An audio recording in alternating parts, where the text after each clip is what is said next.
Hello everyone, Silverstruck here. Welcome to the Silverstruck channel. Well, if you're into numismatic coins, you may enjoy this video. I have a very rare occurrence for my complete set here of Carson City struck Morgan dollars. I have a big coin upgrade to share with all of you, so very excited for that. As you can see, I have all of my collection out here. These are my top examples of all 13 dates the Carson City Mint did strike the Morgan silver dollar, and as you can see, I left one spot open for that coin upgrade. Over the past few years, I've had most of my examples in mint state, with a few exceptions, a couple in VF, an AU I've had in the past. But right now, the last coin that is not in a mint state will be my 1889, and that's fine by me. That's a very hard coin, very rare date. So that one can remain in a very nice VF30. But I upgraded my 1879 Carson City from a VF25 into a MS62. So giant upgrade. Very rare to have that kind of giant step, but there was an opportunity that presented itself and I just couldn't resist. So without further ado, let's check out the new addition to the collection here. That is this coin. As you can see, it is slabbed and graded by PCGS, 1879 Carson City, in Mint State 62 capped die. Now the capped die is a more common variety, so this coin's a little bit less expensive than the non-capped die variety. And we can flip it over to its reverse. You can see the reverse of the coin here, and the CC right above, the CC mint mark right above the D and the O and the word dollar. So I'm pretty happy with this coin. This is a little bit of a break from the norm for my collecting. As you can see, the obverse here has some rose toning, kind of hard to capture it on this video with all the lighting and so on and so forth. So I'll have some still photos later in the video to kind of explain this coin. So not a blast white example like I would typically collect, but the 1879s are a very tough date, and for whatever reason, extremely hard to find in a blast white that isn't super sky high in price. So very happy to have this coin, and more than happy to share some information on the 1879 Carson City coin.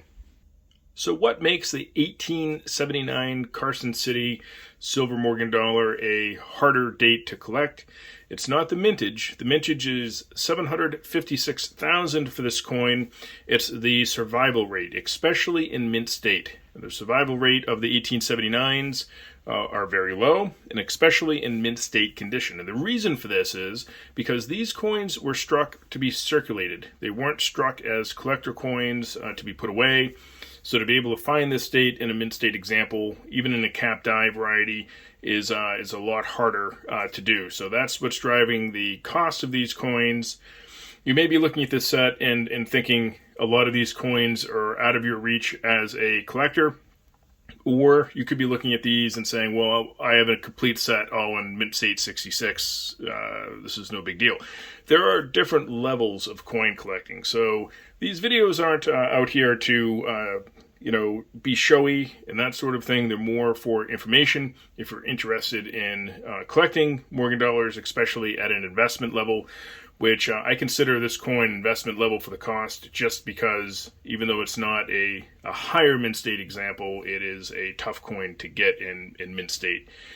So the survival rate is one of the keys to collecting silver Morgan dollars, especially the Carson City variety, which is my favorite all-time coin to collect.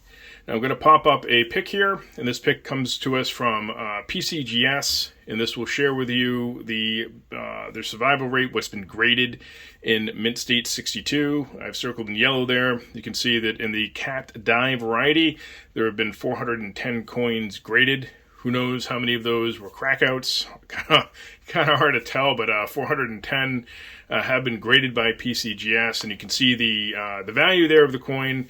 I think that most collectors will agree that PCGS is a little heavy-handed with their valuation. I did not pay that for this coin, and matter of fact, I traded in a couple other coins, including my existing 1879 that was in that very fine 25 condition to acquire this coin. So a true upgrade.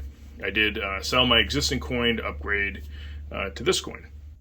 After checking out this coin for a while, I think I've identified this cap die as a VAM3. So if you're into numismatics and you want to chime in on whether I'm right or not, please check out this coin. I have some close-up shots of it I will be providing here. But let's take a close look at the reverse. And on the reverse, you can have the mint mark right here, and that mint mark is going to be a large C over a small c, and then the G in the word God is filled in. So as you can see on the pic here, VamWorld, indeed you can see the filled in G and the crusty CC, if you will. And then I'm going to pop up pics of my actual coin, close-up shots I took using a scope, and what do you think? I think I'm seeing the same thing. So it looks to me like a VAM3 variety for the reverse. Let's go back to the obverse. The two markers we're going to look at here on the obverse is going to be some doubling in the date here for 18 on 1879. And we're also going to be looking at this this little, we'll call it a die clash, right underneath the nose.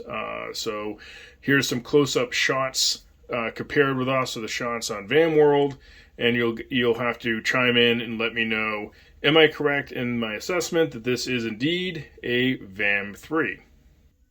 I thought it would be fun to end this video with sharing the top 3 hardest dates to collect in this 13 coin series. So here we have all 3. These are the hardest dates for sure. The 1879 newly acquired. In the center, the 1889, which is the hardest date of the 3. And then, of course, to the far right here, we have the 1893. Now, my 89 and 93 do don the green bean, so they're CAC certified. I would love to know in the comment section, do you think that this 79 is green bean worthy? If you do, let me know why. And if you don't, I would also love to know why. I may try sending this coin in, or I may hold on to it for a while. But for now, I'm just going to think about it and read your comments. So looking forward to hearing everything that you numisticists have to say about this series in general, and especially that newly acquired 1879.